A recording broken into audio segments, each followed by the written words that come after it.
இன்றைக்கு இந்த ஏழாம் அதிகாரத்துக்கு நம்ம கொடுத்திருக்கிற தலைப்பு வந்து ஸ்தேவான் என்னும் நீதிமான். போன அதிகாரத்துல எப்படி அந்த 7 பேரை தெரிந்து கொண்டார்கள், பந்தி விசாரிப்பதற்காக அவர்களை தெரிந்து கொண்டார், ஆண்டவர் தெரிந்து கொண்டார். அந்த அந்த அந்த மீதி இருக்கிற அந்த அப்போஸ்தலர்கள் எல்லாரும் சேர்ந்து அவங்களை தெரிந்து கொண்டு எப்படி அவங்களுக்கு வந்து ஒரு ஜாப் ஒரு என்ன எப்படி அவங்க இருக்கணும், அவங்க எப்படி ஆவியில நிறைந்திருக்கணும், அவங்க வந்து ஆண்டவருக்கு பயந்து இருக்கணும், இப்படி எல்லாம் சொல்லி அப்படிப்பட்டவன் 7 பேரை தெரிந்து கொண்டாங்க. அதுல ஸ்தேவான் ஒருவன். அந்த ஸ்தேவான் வந்து கடைசியா நம்ம பார்த்தோம், அவன் கொஞ்ச நேரம் ஆண்டவரை பத்தி சொன்னான் இல்லையா? அப்போ அந்த இடத்துல இருந்தவங்களுக்கு எல்லாம் அவன் மேல ரொம்ப கோபம் வந்தது. இவன் ஏன் இப்படி எல்லாம் பேசுறான்? ஏன்னா யூத மார்க்கத்துக்கு விரோதமா இவன் பேசுறான்.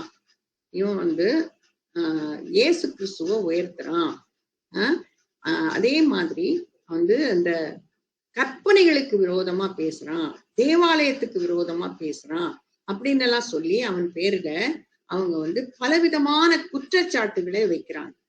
குற்றச்சாட்டுகள் அவங்க எப்போதுமே யூதர்கள் வந்து அந்த கற்பனைகளை பற்றி அவங்க கை கொள்றாங்களோ இல்லையோ அதை எங்களுக்கு கொடுத்தாரு.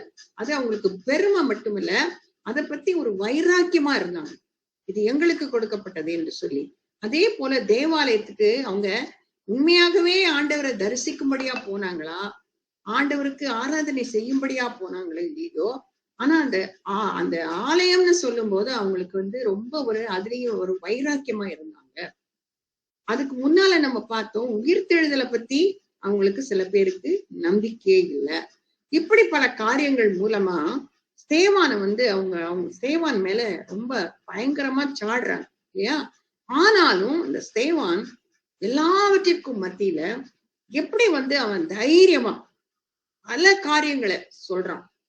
ஏன்னா சில காரியங்கள் வேற எந்த பகுதியிலும் இல்லாத சில காரியங்களை எல்லாம் பத்தி ஆபிரகாமை பத்தி சொல்லும் போது ஆதியாகமம் 11ஆம் அதிகாரம் 12ஆம் அதிகாரத்துலதான் அவனை எப்படி ஆண்டவர் அழைத்தாருன்னு பாக்குறோம். ஆனா எந்த ஊர்ல இருந்து அழைத்தாரு, எப்படிப்பட்ட நிலைமையில அழைத்தாரு, ஒண்ணுமே இல்லை. இப்படி பல காரியங்களை அவன் வந்து பரிசுத்த ஆவியினாலே நிறைந்தவனாய் அவன் வந்து இந்த இடத்துல பல குற்றச்சாட்டுகளை அவர்கள் மேல் வைக்கிறான். அது வந்து அவங்களுக்கு பிடிக்கல இல்லையா? அப்போஸ்தலர் 6ஆம் அதிகாரம் கடைசியில பாக்குறோம், அவன் ஆலோசனை சங்கத்தின் முன் நிற்பதையும் அவர்கள் அனைவரும் அவன் மேல் கண்ணோக்கமா இருந்து அவன் முகம் தேவதூதன் முகம் போல் இருக்க கண்டார்கள் என்பதை பார்த்தோம். அதுக்கு முன்னால நான் ஒரு காரியம் சொல்றேன். பைபிள் இருந்ததுன்னா பைபிள் எடுத்து வச்சுங்க. ஒரு சில வசனங்களை நான் இதுல போடல, அதனால படிக்க போகிறேன். தயவு செய்து உங்களுடைய பைபிளை திறந்து வச்சு 7ஆம் அதிகாரத்துல 7ஆம் அதிகாரத்தை திறந்து வச்சுக்கோங்க, சரியா? இயேசு கிறிஸ்து சிலுவையில் மரித்ததை பற்றியும் 3ஆம் நாள் அவர் உயிரோடு எழுந்ததை பற்றியும் ஸ்தேவான் கூறின காரியங்களை பற்றி பல கேள்விகள் அவனிடம் எழுப்பினர். பரலோக ஒளியின் மகிமையால் தான் ஸ்தேவான் முகம் தேவதூதன் முகம் போல் இருந்தது என்று அவர்கள் நினைத்திருக்கலாம். ஆனால் அது ஒரு எதிர் விளைவை அவருக்கு ஏற்படுத்தியது. அவனுடைய முகம் அப்படி பிரகாசிக்கிறத பார்த்து ஒருவேளை அவங்களுக்கு பயம் வந்திருக்கலாம். ஆனா அப்படி பயம் வரல, அவங்களுக்கு கோபம் வருது இல்லையா? அதனால எதிர் விளைவை ஏற்படுத்தியது. அது ஸ்தேவானுக்கு எதிராகவும் அவன் பிரசங்கித்த நற்செய்திக்கு எதிராகவும் அவன் மேல் வெறுப்பைத்தான் தூண்டியது. அவன் சொன்னதெல்லாம் உண்மை, ஆனா அந்த உண்மையை கேட்கறதுக்கு அவங்களுக்கு விருப்பம் இல்லை. அதனால வெறுப்பைத்தான் அவன் மேல தூண்டியது. இதுதான் அப்போஸ்தலர் புத்தகத்தில் கொடுக்கப்பட்ட நீண்ட மற்றும் முக்கியமான ஒரு பகுதி. இஸ்ரவேலின் வரலாற்றில் காணப்படும் ஒரு சில முக்கிய தலைவர்களின் பங்களிப்பை மதிப்பாய்வு ஸ்தேவான் செய்கிறான். அதாவது இஸ்ரவேல் ஜனங்களுக்கு ஒரு சிலர் வந்து பெரிய ஹீரோஸ் இல்லையா? அந்த ஹீரோஸ் பத்தி சொல்லி அவங்கள ஆண்டவர் எப்படி அழைத்தாரு, எப்படி நடத்தினாரு என்றெல்லாம் சொல்லும் போது முதலாவது ஆபிரகாமை பத்தி சொல்றான், அப்புறம் யோசேப்பை எப்படி அழைத்தாரு அதை பத்தி சொல்றான், அப்புறம் மோசே வந்து அவங்களுக்கு ரொம்ப ரொம்ப பெரிய ஆளு, அவனை பத்தி ரொம்ப பெருமையா சொல்லுவாங்க. யோசுவா, அப்புறம் சாலமோன், இப்படி பலரை பத்தி அவன் உண்மையை உடைக்கிறான். எதுக்காக ஆண்டவர் அவங்களை அடைத்தாரு அது உங்களுக்கு தெரியலையே அப்படின்னு சொல்லி பல காரியங்களை அவனோடு கூட அவங்களோடு கூட அவன் சொல்றான். ஆனால் இவன் கூறிய காரியங்கள் யூதர்களுக்கு தெரிந்திருந்த உண்மைகளை விட சற்று அதிகமா இருந்தது. இவங்களை பத்தி தெரியும். ஆனா ஏன் ஆபிரகாம் அழைத்தாரு, ஏன் யோசேப்பு அழைத்தாரு, ஏன் மோசையை அழைத்தாரு, இதெல்லாம் அவங்களுக்கு தெரியல. ஏன் ஆவிக்குரிய விஷயம் அவங்களுக்கு புரியல. ஏதோ உலகத்துல நடந்த காரியங்களை அவங்க பெருமையா வைத்திருந்தாங்க. இது ஸ்தேவானுக்கு எதிரான அவர்களின் குற்றச்சாட்டுகளின் மறுப்பு தெரிவிப்பதற்காகவே. அவனுக்கு தெரியும் இது கோபம் மூட்ட போகுது, ஏதோ ஒரு காரியம் நடக்க போகுதுன்னு தெரிஞ்சிருந்தும் அவன் தைரியமா சொல்றான். அவனுக்கு கிடைத்த ஒரு பெரிய ஒரு சான்ஸ், ஒரு ஆப்பர்ச்சுனிட்டி மாதிரி நினைக்கிறான். அவன் செய்த பாவங்கள் என்று அவர்கள் கூறுவதை விட யூத தேசம் அதிக குற்றங்களை செய்துள்ளது என்று ஸ்தேவான் கூறுகிறான். அவங்க தப்புன்னு தெரியாமலேயே பல காரியங்களை செய்தார்கள். அதை அவங்க சுட்டி காட்டுறான். அவன் கூறிய குற்றங்கள் என்னென்ன என்பதை நம்ம பார்ப்போம். முதல் 8 வசனத்துல ஆபிரகாம பத்தி சொல்றான். பிரதான ஆசாரியன் அவனை நோக்கி காரியம் இப்படியா இருக்கிறது என்று கேட்டான். இந்த பிரதான ஆசாரியன் இந்த காய்வான்ற ஒரு பிரதான ஆசாரியன் ஆண்டவரை சிலுவையில் அறையும் போது இருந்தானே, அதே பிரதான ஆசாரியன்னு தான் சொல்றாங்க. அதற்கு அவன் இந்த பிரதான ஆசாரியன் கேட்கிறான், காரியம் இப்படியா இருக்கிறது என்று கேட்கிறான். அதற்கு அவன், சகோதரரே, பிதாக்களே, கேளுங்கள். நம்முடைய பிதாவாகிய ஆபிரகாம் காரானூரிலே குடியிருக்கிறதற்கு முன்னவே மெசொப்பொத்தாமியா நாட்டிலே இருக்கும்போது மகிமையின் தேவன் அவனுக்கு தரிசனமாகி, அப்ப எங்கிருந்து அழைத்தாரு சொல்றான். நீ உன் தேசத்தையும் உன் இனத்தையும் விட்டு புறப்பட்டு நான் உனக்கு காண்பிக்கும் தேசத்துக்கு வா என்றார். அப்பொழுது அவன் கல்தேயர் தேசத்தை விட்டு புறப்பட்டு காரானூரிலே வாசம் பண்ணினான். அவனுடைய தகப்பன் மரித்த பின்பு அவ்விடத்தை விட்டு நீங்கள் இப்பொழுது குடியிருக்கிற தேசத்திற்கு அவனை அழைத்து கொண்டு குடியிருக்கும்படி செய்தார். அப்ப ஆபிரகாம கானான் தேசத்துக்கு கொண்டு வந்துடுறாரு ஆண்டவர் இல்லையா. இதிலே ஒரு அடி நிலத்தையாகிலும் அவருடைய கையாட்சிக்கு கூடாமல் இருக்கையில் அவன் அங்க இருந்தானே தவிர ஒரு அரதேசியா பரதேசியா தான் அந்த இடத்துல இருந்தான். அவனுக்கு பிள்ளை இல்லாது இருக்கும் போது உனக்கும் உனக்கு பின்வரும் உன் சந்ததிக்கும் இதை சுதந்திரமாக தருவேன் என்று அவனுக்கு வாக்குத்தத்தம் பண்ணினார். அந்தபடி தேவன் அவனை நோக்கி, உன் சந்ததியார் அந்நிய தேசத்திலே சஞ்சரிப்பார்கள். இது ஆதியாகமம் 15 அதிகாரத்துல கொடுத்திருக்குது இல்லையா. அத்தேசத்தார் அவர்களை அடிமைகளாக்கி 400 வருஷம் துன்பப்படுத்துவார்கள். அவர்களை அடிமைப்படுத்தும் ஜனத்தையோ நான் ஆக்கினைக்குட்படுத்துவேன். அதற்கு பின்பு அவர்கள் புறப்பட்டு இவ்விடத்திலே எனக்கு ஆராதனை செய்வார்கள். எப்படி அந்த ஹிஸ்டரி எல்லாம் சொல்றான். மேலும் விருத்த சேதன உடன்படிக்கையும் அவனுக்கு ஏற்படுத்தினார். அந்தபடியே அவன் ஈசாக்கை பெற்ற போது 8ஆம் நாளிலே அவனை விருத்த சேதனம் பண்ணினான். ஈசாக்கு யாக்கோபையும், யாக்கோபு 12 கோத்திர பிதாக்களையும் பெற்றார்கள். அப்ப ஆபிரகாம் அவன் உடன்படிக்கை பண்றாரு. ஆனா அந்த நேரத்துல அந்த கற்பனைகள் கொடுக்கப்படல. அதற்கு முன்னதாகவே அவனை விருத்த சேதனம் பண்ணினார். அப்ப அதுதான் விருத்த சேதனம்ன்றது அவங்களுக்கு ரொம்ப பெருமை. நாங்க விருத்த சேதனம் பண்ணப்பட்டவங்கன்னு சொல்லி பெருமையா பேசிக்கிட்டாங்க. அதையும் சொல்றாரு இந்த ஸ்தேவான் தன்னுடைய நீண்ட உரையை மகிமையின் தேவன் என்று ஆரம்பிக்கிறார். அப்போ மகிமையின் தேவனை அவன் பார்த்திருக்கான். அது போல இந்த அதிகாரத்தின் இறுதியில கூட இதே வார்த்தையை கொள்கிறார். 55ஆம் வசனம். அவன் பேசும்போதெல்லாம் அவனுடைய முகம் தேவதூதன் முகம் போல் இருக்க கண்டார்கள். அதற்கு காரணம் என்ன? இஸ்ரவேலருக்கு மட்டும்தான் தேவனுடைய மகிமை பெரும் வாக்கியம் கொடுக்கப்பட்டது. வேற எந்த இனத்தவர்களுக்கும் எந்த ஜாதிக்கும் ஆண்டவர் அதை கொடுக்கவே இல்லை இல்லையா. அந்த ஆசரிப்பு கூடாரத்துல மகிமை தங்கி இருந்தது. அதனால மோசைய பார்த்து, நீங்க போங்க, நீங்க ஆராதீங்க, எங்களை கிட்ட விடாதீங்க, எங்களுக்கு பயமா இருக்குதுன்னு சொன்னாங்க. அப்ப தேவனுடைய மகிமையை காணும்படியான பாக்கியம் அவர்கள் பெற்றிருந்தாங்க. அதே நேரத்துல முதலாவது தேவனுடைய மகிமை ஆசரிப்பு கூடாரத்திலிருந்து விலகிவிட்டது என்று வசனம் கூறுகிறது. அப்படிப்பட்ட மகிமை ஒரு நாள் போயிடுச்சு. இத்தனை தொடர்ந்து தேவாலயத்தில் இருந்தது. அந்த சாலமோன் கட்டின தேவாலயத்துல இருந்தது.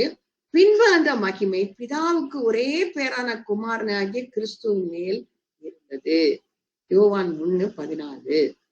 அப்ப ஆனால் இஸ்ரவேல் தேசம் அவரை ஏற்றுக்கொள்ளவில்லை இல்லையா? அவர்தான் மேசியா என்பதை அவர்கள் ஒத்துக்கொள்ளவே இல்லை. அவர்கள் அதை நம்பவே இல்லை. இஸ்ரவேல் தேசம் ஆபிரகாம் மூலமாக நிறுவப்பட்டது. அவருக்கு தேவன் பேரில் விசுவாசமும் தேவனுடைய கிருபையும் இருந்தது.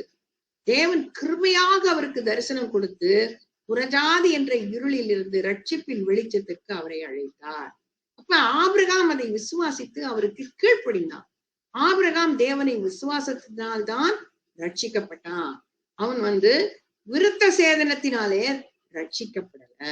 விருத்த சேதனத்தினாலோ கற்பனைகளை கை கொள்ளுவதனாலோ தேவாலயத்தில் ஆராதித்தனாலோ அல்ல. இவையாவும் பின்னால் தான் கொண்டு வரப்பட்டது. ரோமர் 4 கலாத்தியர் 3 இதெல்லாம் பார்க்கும் போது ரட்சிப்புக்கும் அன்றைக்கு ஆபிரகாமுக்கு கொடுக்கப்பட்ட ரட்சிப்பு அவன் விசுவாசத்தினாலதான். இதெல்லாம் அது ஒரு காரணமாகவே இல்லை. தேவன் அவனுக்கு கொடுத்த வாக்குத்தத்தத்தை அவன் விசுவாசத்தினால்தான் ரட்சிக்கப்பட்டான். ஆபிரகாமின் சந்ததிக்கு தேவன் ஒரு தேசத்தை வாக்களித்தார். அதற்கு அந்த பிறகு அந்த தேசத்தில் பிரவேசித்திருக்க முன் உன் சந்ததியார் அந்நிய தேசத்தில் சந்தரிப்பார்கள், அத்தேசத்தார் அவர்களை அடிமைகளாக்கி 400 வருஷம் துன்பப்படுத்துவார்கள் என்று ஆபிரகாமிடம் கூறினார். அது அப்படியே நிறைவேறிச்சு இல்லையா? அந்த வார்த்தை நிறைவேறிச்சு. ஆரம்பத்திலிருந்தே தேவன் அவர்களுக்காக ஒரு அருமையான திட்டத்தை வைத்திருந்தார். ஒரு அருமையான கானான் தேசத்துக்கு அவங்களை கொண்டு போய் அங்க செட்டில் பண்ணணும். அதுக்கு முன்னால இதெல்லாம் நடக்கணும். இதுக்கும் காரணம் உண்டு. அப்படி ஒரு அருமையான ஒரு திட்டத்தை வைத்திருந்தார். அவர்கள் தேவனுடைய வார்த்தைக்கு கீழ்ப்படிந்து அவருடைய திட்டத்தை பின்பற்றினால்தான் இது நிறைவேறும். ஆனா அவங்க என்ன செய்தாங்க? அவங்க விசுவாசிக்கல. அவங்க முறுமுறுத்தாங்க. ஆண்டவருக்கு விரோதமான காரியங்களை செய்தாங்க. யூதர்கள் ஆபிரகாமை மிகவும் மதித்தனர். அவருடைய குழந்தைகள் என்று தங்களை பெருமை பாராட்டி கொண்டனர். இயேசு கிறிஸ்துவ கிட்ட கூட சொன்னாங்க, நாங்க ஆபிரகாமின் பிள்ளைகளாச்சே அப்படின்னு சொன்னாங்க. ஆனா அவங்க சரீர பிரகாரமான ஆபிரகாமின் சந்ததியும் தான் ஏற்றுக்கொண்டாங்களே தவிர ஆவிக்குரிய சந்ததியாக அவங்க அப்படி நினைக்கவே இல்லை. அதை அவங்க சிந்திக்கவே இல்லை. இதை குறித்து யோவான் ஸ்நானகன் சொல்றாரு, இயேசுவும் சொல்றாரு. அதுக்கு ரெஃபரன்ஸ் எல்லாம் நான் கொடுத்திருக்கேன். யூதர்கள் ஆபிரகாம் மற்றும் முற்பிதாக்களின் எளிய மற்றும் ஆழமான விசுவாசத்தை புரிந்து கொள்ளவில்லை. அவர்கள் விசுவாசத்தினால் அல்ல, மனிதனால் உருவாக்கப்பட்ட மரபுகள் மற்றும் நற்கிரியைகள் மூலமாக ரட்சிப்பை பெற்றுக் கொள்ளலாம். கற்பனைகளை கை கொள்ளணும். ஆனா எல்லா கற்பனைகளையும் கை கொள்ள முடியாது. பலி செலுத்தணும், விருத்த சேதனம் பண்ணணும். இதெல்லாம் வெளிப்படையான ஒரு காரியங்கள் தான் நம்மளுக்கு ரட்சிப்பை பெற்றுக் கொடுக்க முடியும்னு சொல்லி அப்படித்தான் நினைச்சிருந்தாங்களே ஒழிய விசுவாசத்தினால் அவங்க ரட்சிக்கப்பட முடியும் என்கிற அந்த நினைப்பே உங்களுக்கு கிடையாது. தேவனுக்கு முக்கியமா பாருங்க, தேவனுக்கு பேர குழந்தைகள் இல்லை. இயேசு கிறிஸ்துவை விசுவாசித்தால் மட்டுமே தேவனுடைய குடும்பத்தில் பிறக்க முடியும் இல்லையா? அப்ப நம்ம கிறிஸ்தவ குடும்பத்துல பிறக்கிறதுனால நம்ம கிறிஸ்தவர்களாக முடியாது. இயேசுவின் பிள்ளைகளாய் மாற முடியாது. ஒரு கிறிஸ்திய பிரேயரை வைத்திருக்கிறதுனால கிறிஸ்டினா மாற முடியாது. சின்ன வயசுல கொண்டு போய் அவன் ஞானஸ்நானம் கொடுக்கறதுனால கிறிஸ்தவங்கள ஆக முடியாது இல்லையா? இன்றைக்கு எத்தனையோ கொலை நடக்குது, கொள்ளை நடக்குது, அதுல எல்லாம் கிறிஸ்தவ பேர் இருக்குது. அவங்க எல்லாம் கிறிஸ்தவங்களா இல்ல இல்லையா? அப்ப நான் கிறிஸ்டியனா? ஆமா கிறிஸ்டியன். ஏன் எங்க அப்பா கிறிஸ்டியன், நாங்க அந்த சர்ச்சுக்கு போறோம் அப்படின்னு நம்ம சொல்லவே முடியாது. தேவனுக்கு பேர குழந்தைகளே இல்ல, அவருக்கு பிள்ளைகள் தான் இருக்கிறான். பிள்ளைகளானால் நாம் சுதந்திரமாமே இல்லை என்று ஆண்டவருடைய வசனம் சொல்லுது. யோவான் 1:11-13 இந்த கருத்தை சொல்லுது. யூதர்கள் விருத்த சேதனை பற்றி பெருமை பாராட்டினார்கள். அவர்களுடைய இருதயத்தின் நுனித்தோலை விருத்த சேதனம் பண்ண வைப்பதுதான் முக்கியம் என்பதை அவர்கள் புரிந்து கொள்ளவில்லை இல்லையா? அப்ப இந்த ரெஃபரன்ஸ்ல எல்லாம் பாருங்க, அவங்களுக்கு அவங்களுடைய நடத்தையில, அவங்களுடைய வாழ்க்கையில ஒரு மாற்றம் வரணும்னு அவங்க நினைக்கவே இல்லை. அந்த நுனித்தோலை எடுத்துட்டா எல்லாம் சரியா போயிடுச்சு. ஆனா ஒரு இருதயத்துல ஒரு மாற்றம் வேணும். ஒரு புது மனுஷனா நம்ம மாறணும்ன்ற அந்த ஐடியாவே அவங்களுக்கு கிடையாது. இந்த எல்லா ரெஃபரன்ஸையும் எடுத்து படிச்சு பாத்தீங்கன்னா அதுல திட்டவட்டமா போட்டு பல ஆண்டுகளாக சடங்குகளை நிறைவேற்றுவதுதான் யதார்த்தமாக அவர்களுக்கு ஒரு நிறைவை தந்தது. இன்றைக்கும் பாருங்க, கிறிஸ்தவர்கள் அல்லாத மற்ற ஜாதியினர், மற்ற மதத்தினர் இதைத்தான் செய்துகிட்டு இருக்காங்க. ஏதோ போய் அங்க அந்த கோவிலுக்கு போய் ஏதோ ஒண்ணு செய்யறது, அது சடங்குகளை செய்யறது, இன்ன நாளானா இன்ன செய்யணும், அது செய்யணும், இது செய்யணுமே ஒழிய இருதயத்துல ஒரு மாற்றம் உண்டாவதில்லை. அது இயேசு கிறிஸ்துவை ஏற்றுக்கொண்டால் மட்டும்தான் அது நடக்கும். சரி, அடுத்தது ஒரு லாங் போர்ஷன், நான் அதை எடுக்கல, எழுதல, தயவுசெய்து எடுத்து வச்சுக்கோங்க, நான் படிக்கிறேன். சரியா? 9ஆம் வசனத்திலிருந்து ஒண்ணும் இல்லை. இது என்னன்னா மோசையை பத்தி, அப்புறம்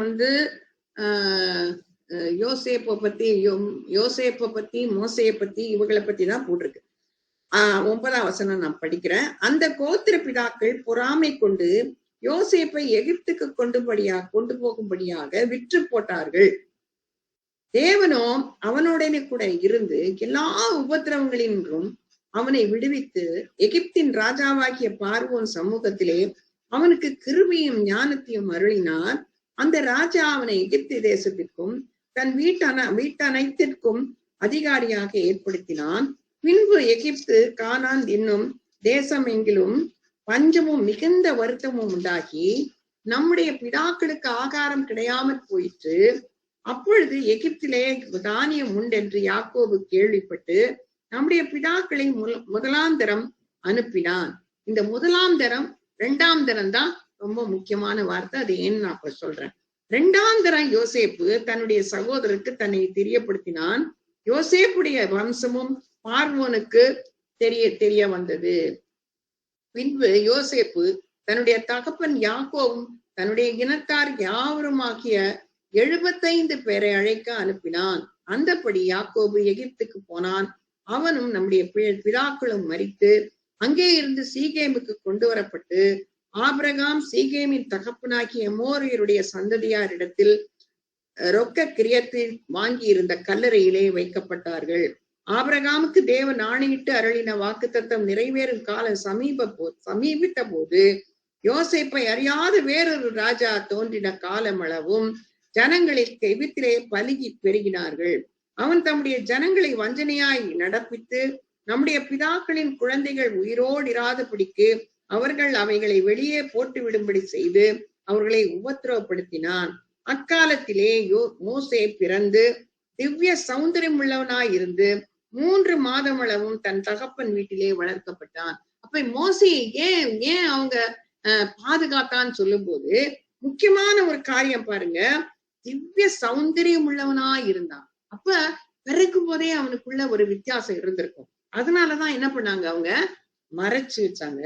அவன் வெளியே புறப்பட்டு விடப்பட்ட போது பார்வோனுடைய குமாரத்தை அவனை எடுத்து தனக்கு பிள்ளையாக வளர்த்தான்.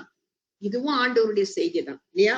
மோசே எகிப்தியருடைய சகல சாஸ்திரங்களிலும் கற்பிக்கப்பட்டு வாக்கிலும் செய்கையிலும் வல்லவனானான்.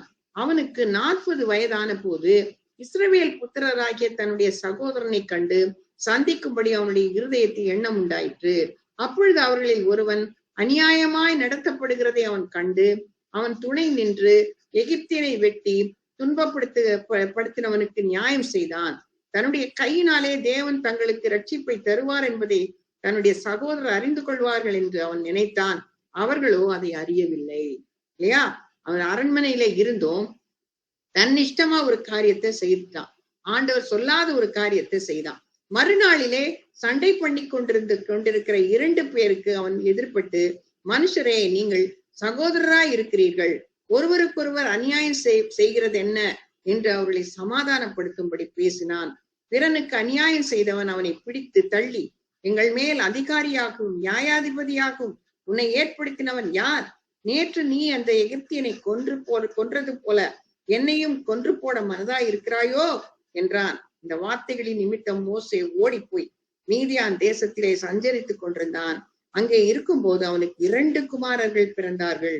40 வருஷம் சென்ற பின் சீனாய் மலையின் வனாந்திரத்திலே கர்த்தருடைய தூதனானவன் முட்செடி எரிகிற அக்கினி ஜுவாலையிலே அவனுக்கு தரிசனமானார்.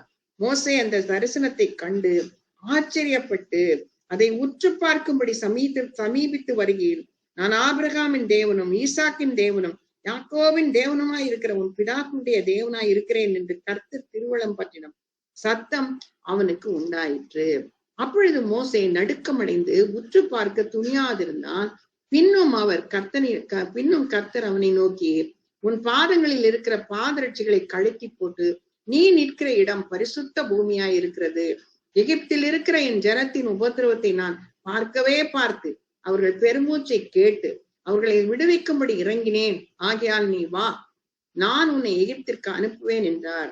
உன்னை அதிகாரியாகவும் நியாயாதிபதியாகவும் ஏற்படுத்தவன் யார் என்று சொல்லி அவர்கள் மறுதளித்திருந்த இந்த மோசையை தானே தேவன் முச்செடியில் அவனுக்கு தரிசனமான தூதனாலே தலைவனாகவும் மீட்பனாகவும் அனுப்பினார்.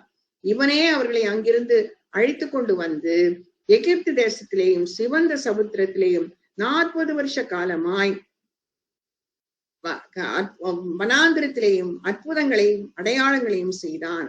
இஸ்ரவேல் புத்திரரை நோக்கி, உங்கள் தேவனாகிய கர்த்தர் உங்கள் சகோதரிலிருந்து என்னை போல ஒரு தீர்க்கதரிசியை உங்களுக்காக எழுப்ப பண்ணுவார், அவருக்கு செவி கொடுப்பீர்களாக என்று சொன்னவன் இந்த மோசேயே. அப்ப இந்த லாங் இது நம்ம ஏற்கனவே இந்த கதையெல்லாம் தெரியும், அவங்களுக்கும் தெரியும், அங்க இருக்கிற பிரதான ஆசாரியருக்கும் அங்க இருக்கிற மூப்பருக்கும் எல்லாருக்கும் தெரியும். ஆனா ஏன் இந்த நீண்ட கதையை அவன் திருப்பி அந்த சரித்திரத்தை சொல்றான் அப்படின்னு பார்க்கும்போது அதற்கும் ஒரு அர்த்தத்தை அதுக்கும் ஒரு அர்த்தம் இருக்கிறது என்று சொல்லப்படுகிறது. அதாவது இந்த பகுதியில யோசேப்பும் மோசே இருவரை பற்றியும் சொல்றான். இந்த 2 யூத தலைவர்களும் ஆரம்பத்தில் தங்கள் சொந்த ஜனங்களால் நிராகரிக்கப்பட்டனர் இல்லையா? யோசேப்பை பிடிச்சு தள்ளி போடுறாங்க, குழிக்குள்ள தள்ளுறாங்க, அப்புறம் எகிப்தில இருந்து வந்தவங்க கிட்ட விற்று போடுறாங்க இல்லையா? பின்பு அவர்கள் ஏற்றுக்கொள்ளப்பட்டனர். யோசேப்பின் சொந்த சகோதரர்களை அவனை வெறுத்தார்கள், அவனை ஒரு அந்நியரிடம் விற்று போட்டார்கள். ஆனால் எகிப்திலே தானியம் உண்டென்று யாக்கோபு கேள்விப்பட்டு அவர்கள் அவரிடம் வந்த போது 2ஆம் தரம் யோசேப்பு தன்னுடைய சகோதரருக்கு தன்னை வெளிப்படுத்தினான். அப்போ 1ஆம் தரம் 2ஆம் தரம் என்று ஏன் போடப்பட்டிருக்கிறது என்று பார்க்கும்போது, அது போல மோசேயும் முதலாவது தன்னுடைய சொந்த ஜனங்களை எகிப்தின் அடிமைத்தனத்திலிருந்து விடுவிக்க நினைத்த போது அவனை அவர்கள் நிராகரித்தார்கள். அவன் நினைச்சான் தன்னுடைய சொந்த ஆட்களுக்கு ஏதோ ஒண்ணு செய்யணும் அப்படின்னு நினைச்சான். ஆனா அவனை தப்பா இடம் போட்டுட்டாங்க இல்லையா? நீ இங்க எங்களை விடுவிக்க வந்தியா, நீ யாரு அப்படின்னு சொல்லி அப்ப பயந்துட்டான் இல்லையா? பயந்து அவன் ஊரை விட்டு ஓடுறான். அவங்க ஊரை விட்டு ஓடி 2ஆம் முறை அவன் எகிப்துக்கு திரும்ப வருகிறான். ஏன்னா ஆண்டவர் சொல்றாரு, நீ போ, திருப்பி போ, எகிப்துக்கு போ, பார்வோன் முன்னால போய் நில்லு, உன் கையில கோலை கொடுத்திருக்கேன், அந்த கோலை வைத்து நீ அற்புதம் செய்ய முடியும் என்று சொல்லி அவனை திருப்பி அனுப்புறார். அந்த நேரத்துல அவனை ஏற்றுக்கொள்கிறார்கள். அப்ப அவர்களை அவன் எகிப்தின் அடிமைத்தனத்திலிருந்து விடுவித்தான் என்று போடப்பட்டிருக்கிறது. இயேசு கிறிஸ்துவை எவ்வாறு அவருடைய சொந்த ஜனங்கள் நிராகரித்தார்கள் என்பதை நமக்கு நினைப்பூட்டுவதற்காக இந்த காரியங்களை ஸ்தேவான் கூறினான். ஆனால் அவர் திரும்ப வரும்போது அவரை அடையாளம் கண்டு அவருடைய சொந்த ஜனங்கள் அவரை ஏற்றுக்கொள்வார்கள் இல்லையா? சகரியா 12:10 சொல்றது.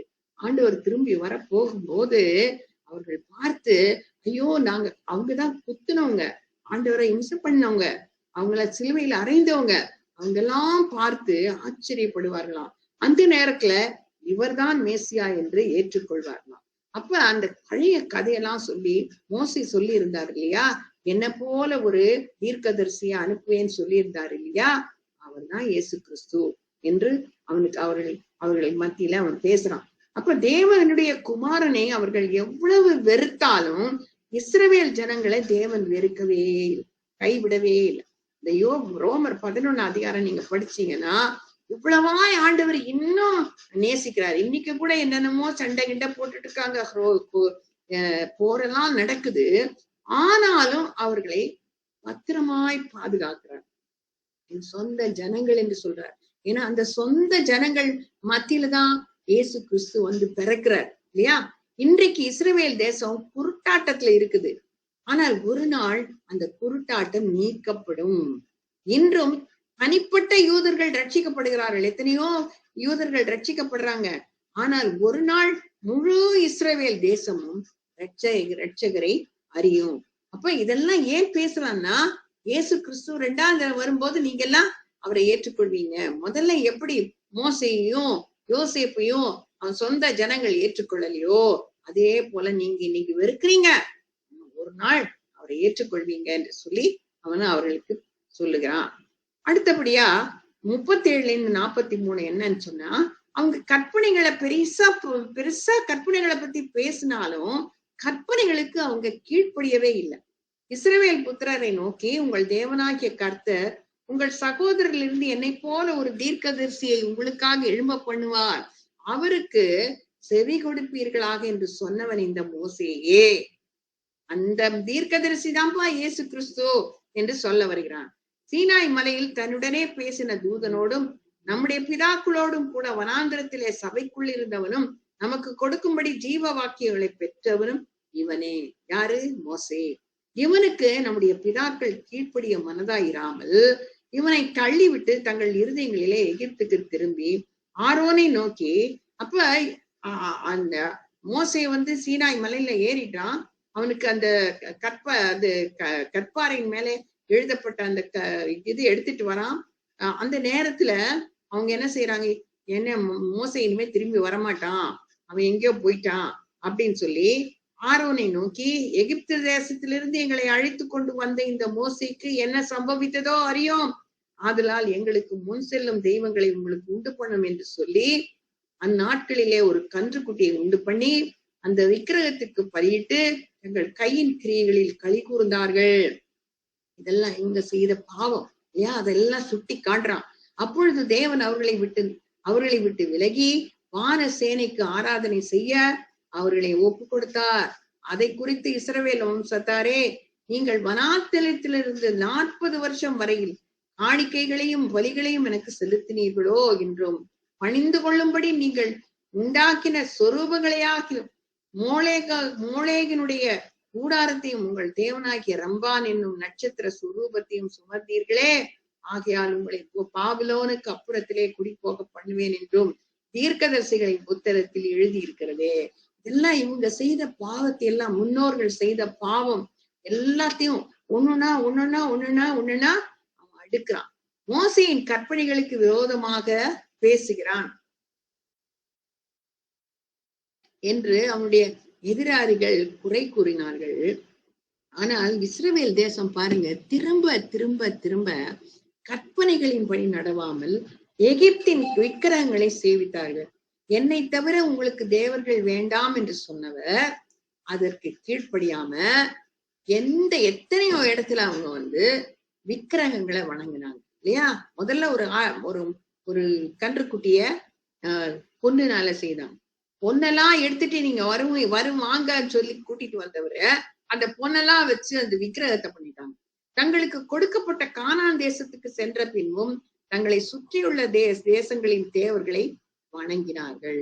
தொடர்ந்து அவர்களை எச்சரித்து அவர்கள் பாபிலோனுக்கு சிறைகளாய் செல்லும் வரை அவர்களிடத்தில் பல தீர்க்கதரிசிகளை தேவன் அனுப்பினார்.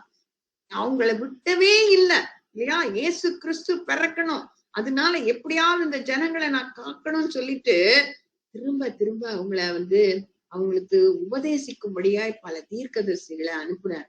அவங்களெல்லாம் அவங்க கொன்று போட்டாங்க இல்லையா. அப்ப தீர்க்கதரிசிகளை அனுப்பினார். இந்த வசனங்கள் அனைத்தும் தேவனுடைய நியாய தீர்ப்பை விவரிக்கின்றன இல்லையா. பாவம் செய்கிறவர்களை தங்கள் இஷ்டப்படி நடக்க தேவன் அனுமதிக்கிறார் இல்லையா. பிடிச்சு நிறுத்துறது இல்ல, பாவம் செய்யறவன விட்டுட்டார் ஆண்டவர். அப்படியாக பல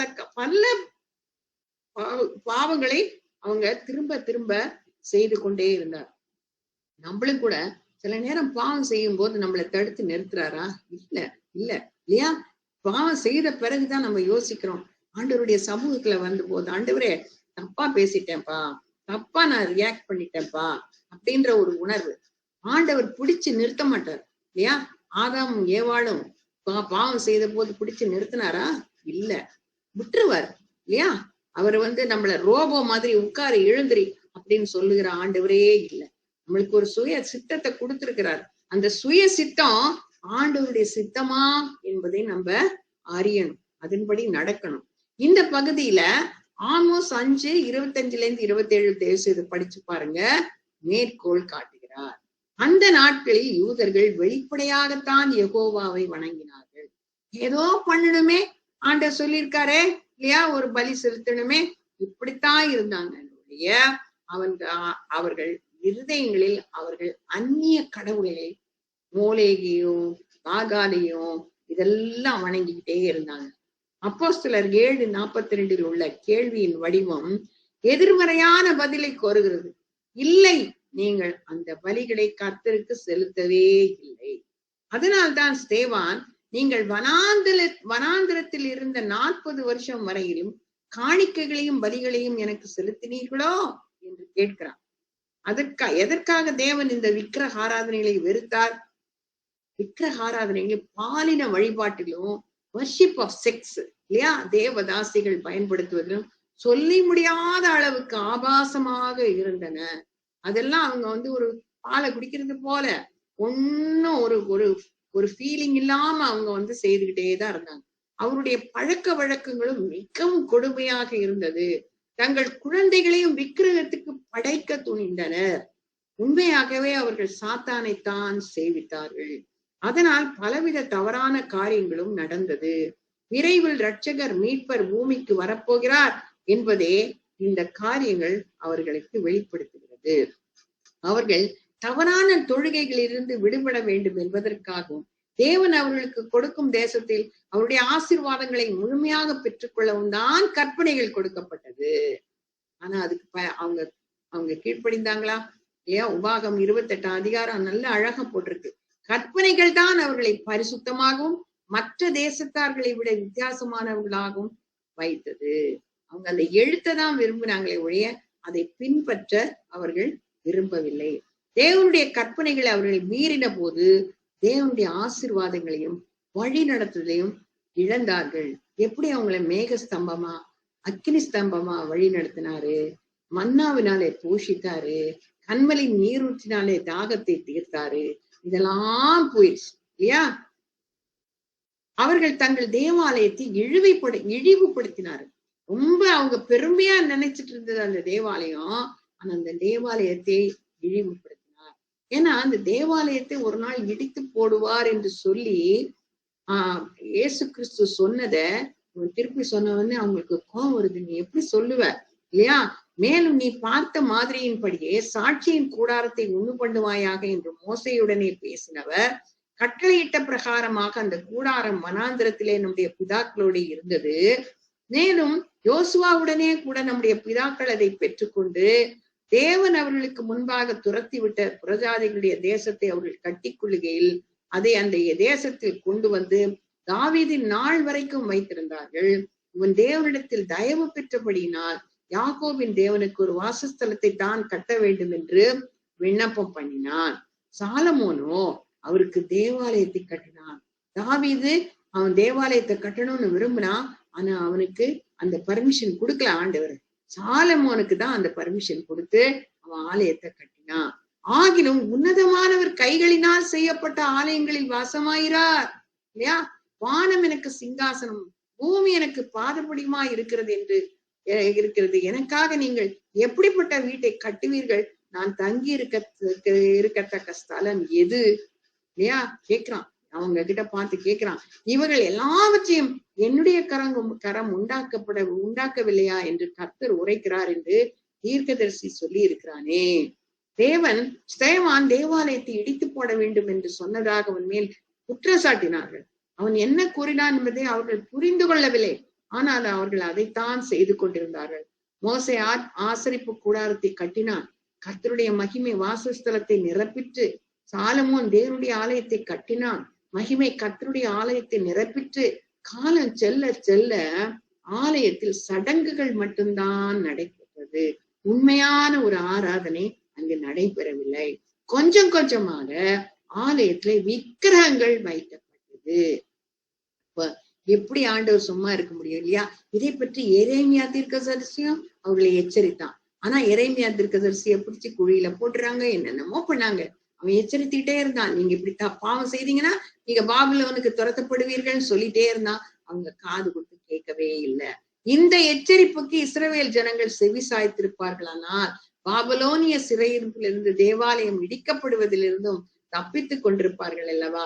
இதை பற்றி விவரமா புலம்பல் புஸ்தகத்துல போட்டிருக்கு, அதை நீங்க படிச்சு பாருங்க. சாலமோனும் இதை உணர்ந்து, தேவன் மெய்யாக பூமியிலே வாசம் பண்ணுவாரோ, இதோ வானங்களும் வானாதி வானங்களும் உம்மை கொள்ளாதே, நான் கட்டின இந்த ஆலயம் எம்மாத்திரம் என்று கேட்டான். ஏசாயாவும், வானம் எனக்கு சிங்காசனம், பூமி எனக்கு பாதபடி, நீங்கள் எனக்கு கட்டும் ஆலயம் எப்படிப்பட்டது, நான் தங்கி இருக்கும் ஸ்தலம் எப்படிப்பட்டது என்று எழுதினான்.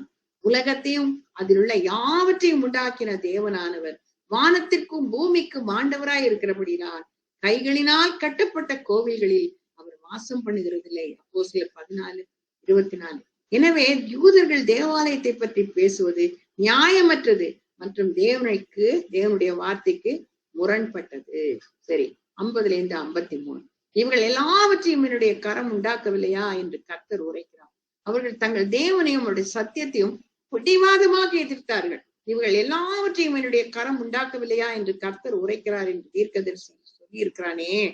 வணங்கா கழுத்துள்ளவர்களே, எவ்வளவு தைரியமா பேசுறான் பாருங்க. வணங்கா கழுத்துள்ளவர்களே, இருதயத்திலும் செவிகளிலும் விருத்த சேதனம் பெறாதவர்களே, உங்கள் பிதாக்களைப் போல நீங்களும் பரிசுத்த ஆவிக்கு எப்பொழுதும் எதிர்த்து நிற்கிறீர்கள். தீர்க்கதரிசிகளில் யாரை உங்கள் பிதாக்கள் துன்பப்படுத்தாமல் இருந்தார்கள்?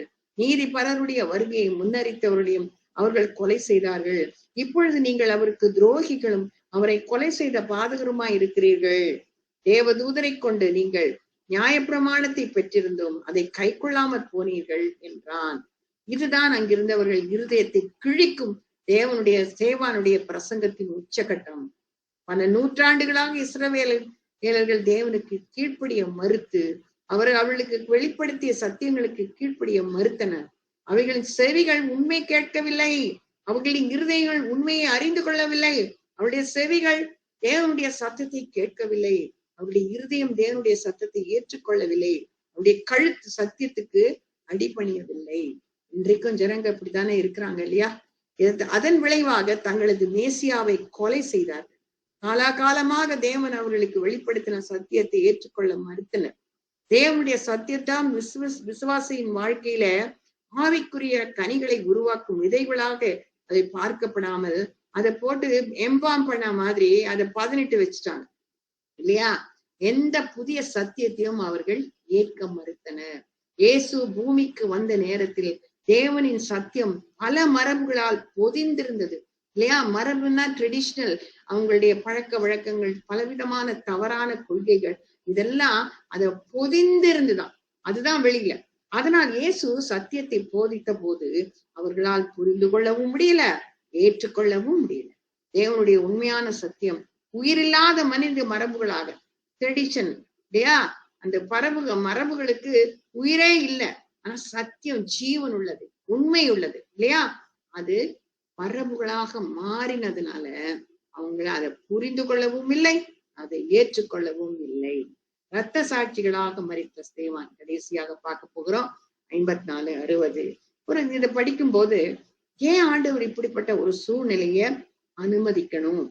எப்பேற்பட்ட ஒரு அருமையான ஒரு நீதிமான், ஒரு பரிசுத்தவான், அற்புதமா ஆண்டவருடைய வார்த்தைகளை பேசினவன், இந்த கடைசியில இப்படிப்பட்ட ஒரு முடிவு வரணுமா என்று பார்க்கும்போது ஒரு சில நேரத்துல ஏன் இது ஆண்டவர் அனுமதித்தார் என்ற கேள்வி நமக்கு வரும் இல்லையா? இவைகளை அவர்கள் கேட்ட பொழுது மூர்க்கமடைந்து அவனை பார்த்து பல்லை கடித்தார்கள். அவன் பரிசுத்த ஆவியினாலே நிறைந்தவனாய் வானத்தை அண்ணாந்து பார்த்து தேவனுடைய மகிமையும் தேவனுடைய வலது பாரிசத்தில் இயேசு நிற்கிறதையும் கண்டார். அப்ப அப்படி பார்க்கும்போது உண்மையாகவே இயேசு கிறிஸ்து அந்த இடத்துல தன்னை இவன் மகிமைப்படுத்துகிறான் என்ற ஒரு பெரிய உணர்வுல அந்த இடத்துல இறங்கிட்டாரு பாருங்க. வானத்தை அண்ணாந்து பார்த்து தேவனுடைய மகிமை அவன் பார்க்கிறான். தேவனுடைய பரிசுத்த வலது பாரிசத்துல இயேசு நிற்கிறதையும் அவன் கண்டான். அதோ வானங்கள் திறந்திருக்கிறதையும் மனுஷகுமாரன் தேவனுடைய வலது பாரசத்தில் நிற்கிறதையும் காண்கிறேன் என்றான். அந்த இடத்துல சாட்சி சொல்றான், நான் பாக்குறது இயேசு கிறிஸ்து, அவர் வானத்துல நிக்கிறாரு, அந்த இடத்துல வலது பாரச தேவனுடைய வலது பாரசத்துல நிக்கிறத நான் பாக்குறேன் அப்படின்னு சொல்றாரு. அப்பொழுது அவர்கள் உரத்த சத்தமாய் கூக்குரலிட்டு தங்கள் காதுகளை அடைத்து கொண்டு ஒருமனப்பட்டு அவன் மேல் பாய்ந்து, அந்த இடத்துல கூட தேவ பயம் இல்ல பாருங்க. பிதாவினுடைய வலது பாரசத்துல நிற்கிறார்னு சொல்லி கூட அவங்களுக்கு பயம் இல்ல. அவங்க அப்படிப்பட்ட ஒரு வைராக்கியம் உள்ள ஒரு ஒரு ஒரு ஒரு நிலையில இருந்தாங்க. அவனை நகரத்துக்கு புறம்பே தள்ளி அவனை கல்லெறிந்தார்கள். சாட்சிக்காரர் தங்கள் வஸ்திரங்களை கழட்டி சவுல் எனப்பட்ட ஒரு வாலிபனுடைய பாதத்தின் அருகே வைத்தார்கள். இதுதான் முதல் தடவை சவுல் இந்த இடத்துல வரான் இல்லையா? அப்ப அந்த இடத்துல சவுல் இருக்கான். அப்பொழுது கர்த்தராகி இயேசுவே என் ஆவியை ஏற்றுக்கொள்ளும் என்று ஸ்தேவான் தொழுது கொள்ளையில் அவனை கல்லெறிந்தார்கள்.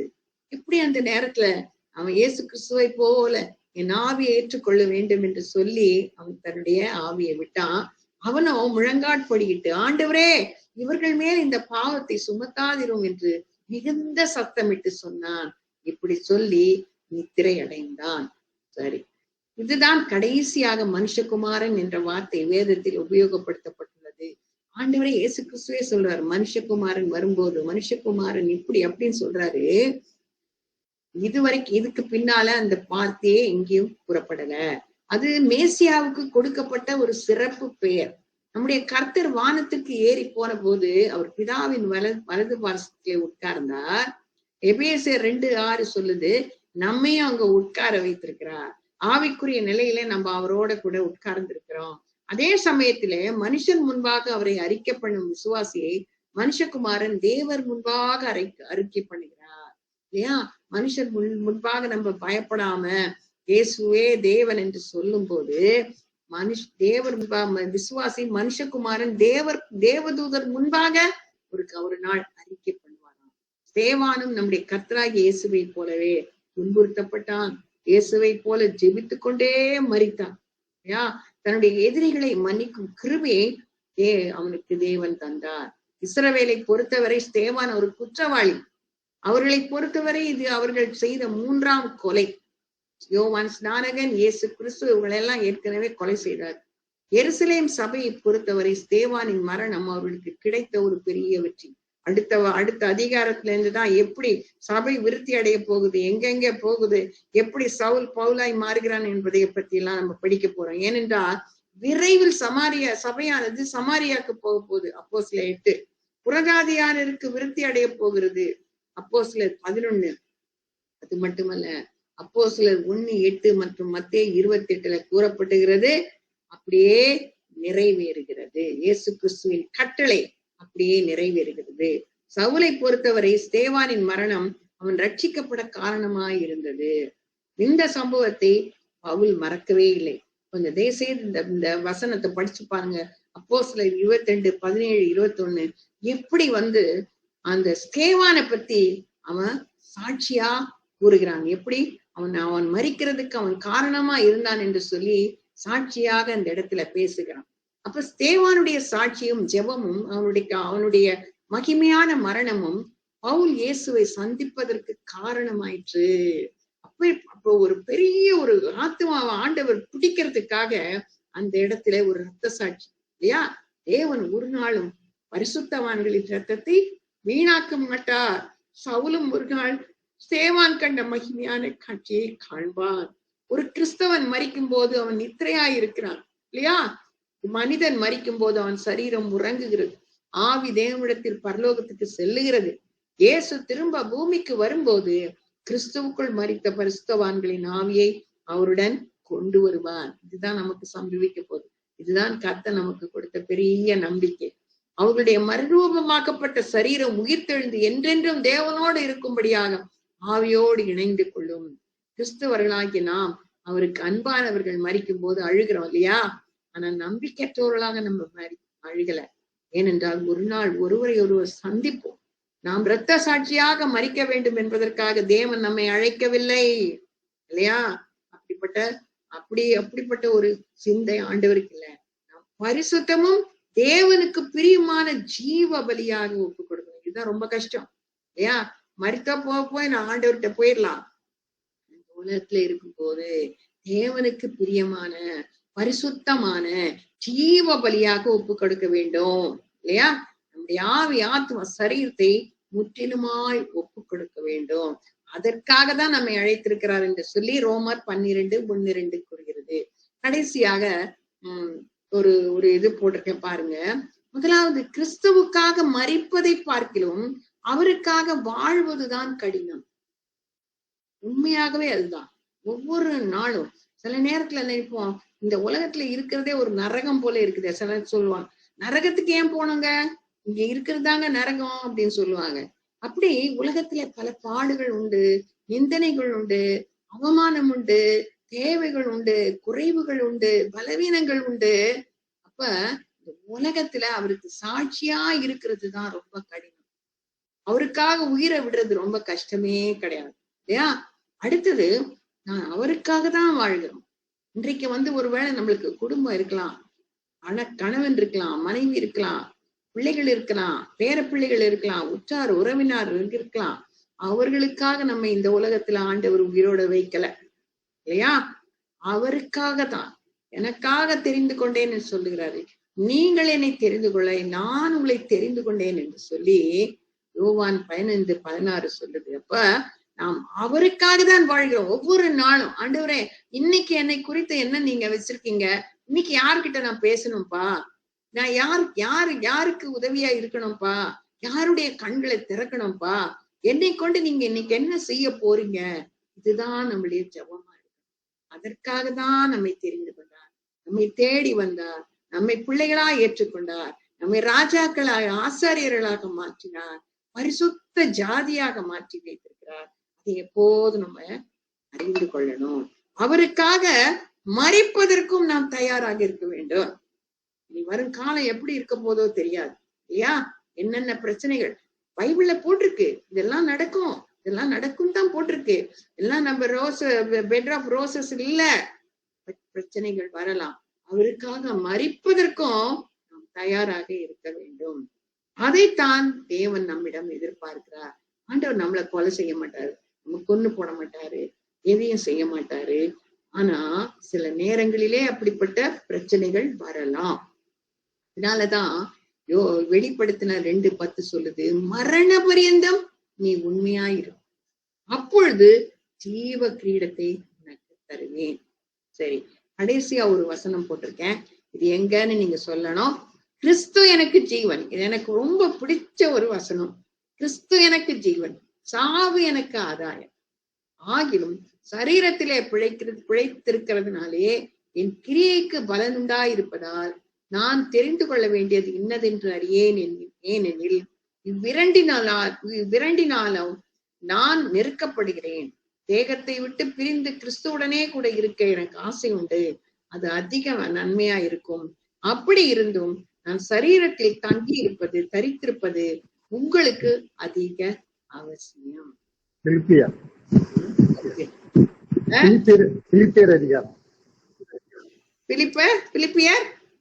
2வது அதிகாரம்